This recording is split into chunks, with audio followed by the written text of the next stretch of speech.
Sok mulai. Udah. Bismillahirrahmanirrahim. Assalamualaikum warahmatullahi wabarakatuh. Waalaikumsalam. Waalaikumsalam warahmatullahi wabarakatuh. Perkenalkan, kami dari kelompok 4 akan mempresentasikan bentuk-bentuk komunikasi antar manusia dari mata kuliah ilmu komunikasi. Sebelumnya, saya izin memperkenalkan anggota kelompok kami. Yang pertama ada Imron Abdullah, yang kedua ada Ingrid Yanirum, saya sendiri, ada Kanisya Aulia Putri, Latifah Ramadhani Darnas, dan Muhammad Nizar Zakaria. Baik, untuk mengefektifkan waktu, kita langsung saja ke pembahasan pertama yang akan dibahas oleh Kanisya. Adanya, silahkan. Baik, terima kasih. Yang pertama, apa itu bentuk komunikasi? Berbagai bentuk komunikasi banyak kita jumpai di lingkungan sekitar, dan bahkan terkadang kita juga melakukan komunikasi tersebut. Terkadang komunikasi yang kita lakukan bersifat pribadi antar personal, sering juga kita melakukan komunikasi antar kelompok, antar kelas, antar institusi, ataupun komunikasi kepada Tuhan Yang Maha Esa. Dan untuk berbicara, itu bentuk komunikasi antar manusia. Pada dasarnya, bentuk komunikasi adalah suatu penyampaian komunikasi yang dilakukan berbagai jenis metodenya, antara lain komunikasi interpersonal, komunikasi antar kelompok, dan komunikasi massa. Sekian.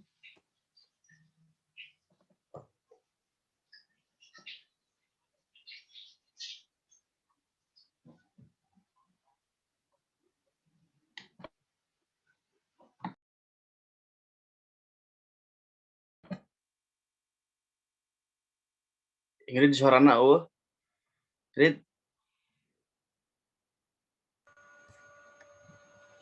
Oke, terima kasih kepada Kanisya yang telah memaparkan materi. Yang selanjutnya, jenis-jenis bentuk komunikasi manusia yang akan dibahas oleh oleh Imron Abdullah dan dilanjut oleh Nizar Zakaria. Padanya saya persilahkan. Baik, terima kasih untuk Ingrid Yanirum. Selanjutnya saya masuk ke apa saja jenis bentuk komunikasi antar manusia. Yang slide ke sebelumnya.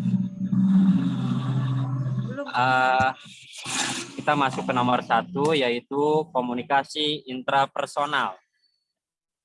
Komunikasi intrapersonal merupakan komunikasi yang dilakukan kepada diri sendiri. Proses komunikasi ini terjadi dimulai dari kegiatan menerima pesan atau informasi, mengelola dan menyimpan juga menghasilkan kembali. Contoh kegiatan yang dilakukan pada komunikasi interpersonal adalah berdoa, bersyukur, tafakur, berimajinasi secara kreatif, dan lain sebagainya.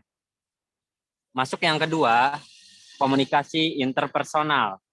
Komunikasi interpersonal adalah komunikasi antar pribadi. Komunikasi ini juga dapat diartikan sebagai proses pertukaran makna dari orang yang saling berkomunikasi antara satu individu dengan individu lainnya. Suatu komunikasi interpersonal dapat terjadi apabila memenuhi kriteria berikut. 1. Melibatkan perilaku verbal dan non-verbal. Yang kedua, adanya umpan balik pribadi. Yang ketiga, terjadi hubungan atau interaksi yang berkesinambungan. Yang keempat, bersifat saling persuasif. Yang ketiga, kita masuk yang ketiga, yaitu komunikasi kelompok. Komunikasi kelompok dapat diartikan sebagai tatap muka dari 3 atau lebih individu guna memperoleh maksud dan tujuan yang dikehendaki, seperti berbagai informasi, pemeliharaan diri, atau pemecahan masalah. Komunikasi kelompok merupakan komunikasi yang dilakukan oleh beberapa orang lain atau sekelompok orang. Contoh komunikasi kelompok antara lain kuliah, rapat, briefing, seminar, workshop, dan lain-lain. Dalam komunikasi kelompok, setiap individu yang terlibat dalam kelompok masing-masing berkomunikasi sesuai dengan peran dan kedudukannya dalam kelompok tersebut. Pesan atau informasi yang disampaikan juga menyangkut kepentingan seluruh anggota kelompok dan bukan bersifat pribadi. Itu saja dari saya. Mungkin selanjutnya kembali lagi ke Inggrian Ningrum. Waktu dan tempat dipersilakan. Dilanjut aja sama Nijar.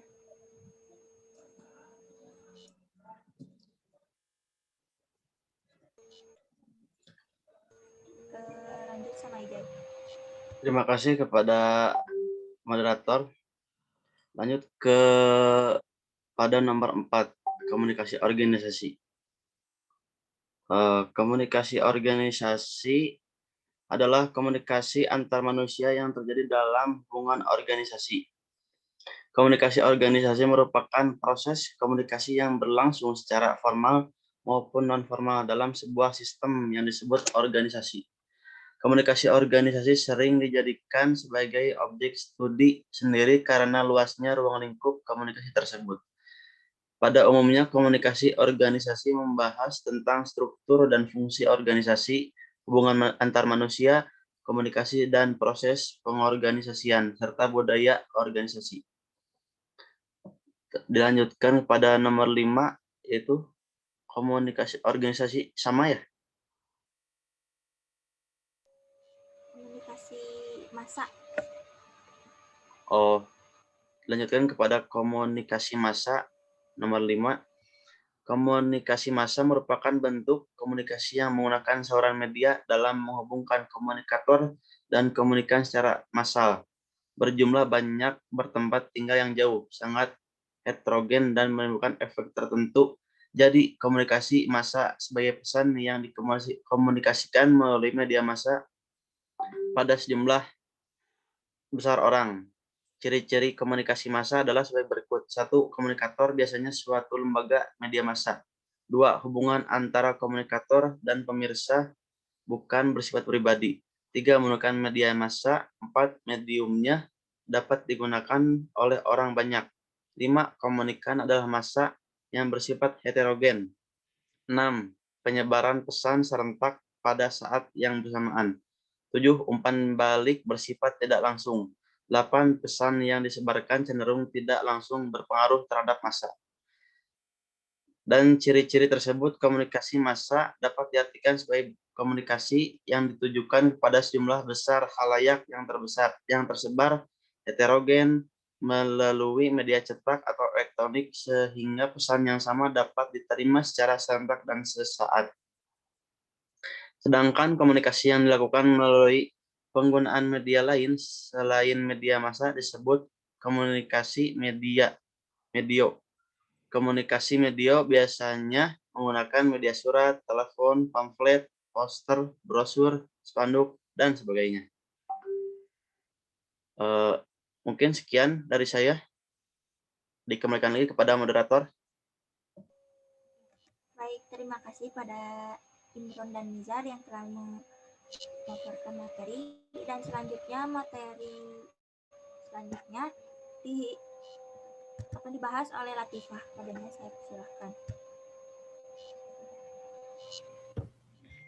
Baik, terima kasih waktunya Ingrid. Saya akan bacakan bagaimana peran aktif komunikasi di dalam kehidupan. Manusia sebagai makhluk sosial tidak bisa lepas dari hubungan, kepentingan, atau bantuan manusia lainnya. Dan semua aktivitas itu membutuhkan komunikasi di dalamnya. Karena komunikasi seperti halnya kebutuhan akan relasi dengan manusia lainnya, yang merupakan kebutuhan dasar yang hampir setiap orang merasakannya. Tidak ada satu manusia pun yang tidak membutuhkan komunikasi. Ia merupakan penghubung maksud dari kehendak manusia lain, sehingga tercipta relasi yang dimaksud.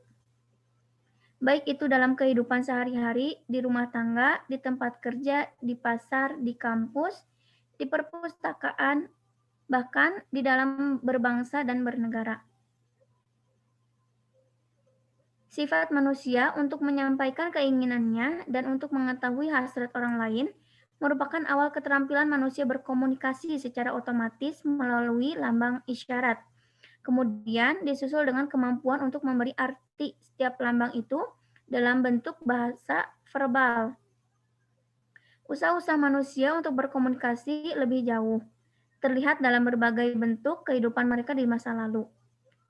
Pendirian tempat-tempat pemukiman pada masyarakat di daerah aliran sungai dan tepi pantai dipilih untuk memudahkan mereka dalam berkomunikasi di dunia luar. Mereka menggunakan perahu, rakit, dan sampan dalam berkomunikasi. Pemukulan gong di Romawi dan pembakaran api di pembakaran api yang mengepulkan asap di Cina adalah simbol-simbol komunikasi yang dilakukan oleh para serdadu di medan perang. Dan masih banyak lagi usaha manusia untuk berkomunikasi dengan simbol lambang. Komunikasi merupakan hal yang penting dalam kehidupan sehari-hari.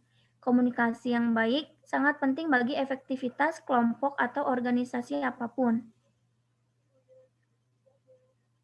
Riset yang ada mengidentifikasikan bahwa komunikasi yang buruk paling sering dijadikan sumber-sumber konflik antar personal, karena individu menghabiskan hampir 70% dari waktu mereka untuk berkomunikasi, menulis, membaca, mendengar, berbicara.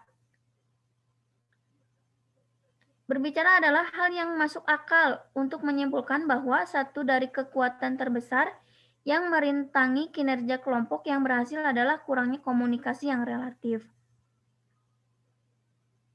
Komunikasi membangun kontak-kontak manusia dengan menunjukkan keberadaan dirinya dan berusaha memahami kehendak, sikap, dan perilaku orang lain. Komunikasi membuat cakrawala seseorang menjadi makin luas. Sebagai contoh, sebuah konferensi yang diselenggarakan antar negara, para peserta tidak perlu beramai-ramai ke suatu negara.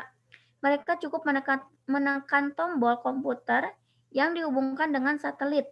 Maka terbukalah kesempatan untuk berdialog dengan peserta lainnya yang tetap tinggal di negara masing-masing. Komunikasi bukan sekedar alat yang menggambarkan pikiran, namun komunikasi adalah pikiran dan pengetahuan. Suatu dunia tertentu diciptakan dalam komunikasi, dan setiap penafsiran komunikasi tersebut harus mempertimbangkan konteks yang memungkinkan terjadinya praktek-praktek komunikasi. Mungkin cukup sekian dari saya. Saya kembalikan lagi ke Ingrid. Baik, terima kasih pada Latifah yang telah memaparkan materi. Selanjutnya, kesimpulan yang dapat diambil dari presentasi barusan. Dari pembahasan makalah tersebut dapat disimpulkan bahwa komunikasi merupakan suatu hal yang sangat penting dalam kehidupan sehari-hari. Jangan mengatakan tidak terhadap komunikasi, karena semua yang Anda lakukan adalah bersangkutan dengan komunikasi, dan dalam komunikasi itu sendiri banyak jenisnya yang sudah dijabarkan melalui keterangan di atas. Maka dengan sudah dijabarkannya bentuk-bentuk komunikasi, maka kami berharap pada Anda yang telah membacanya dan membaca makalah ini dapat menambah wawasan terhadap komunikasi itu sendiri. Baik, mungkin itu saja materi yang dapat kami sampaikan. Mohon maaf bila ada kesalahan. Wallahul muwaffiq ila aqwamit thoriq. Assalamualaikum warahmatullahi wabarakatuh. Waalaikumsalam warahmatullahi wabarakatuh.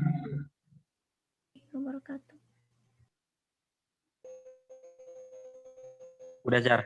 Udah diinin.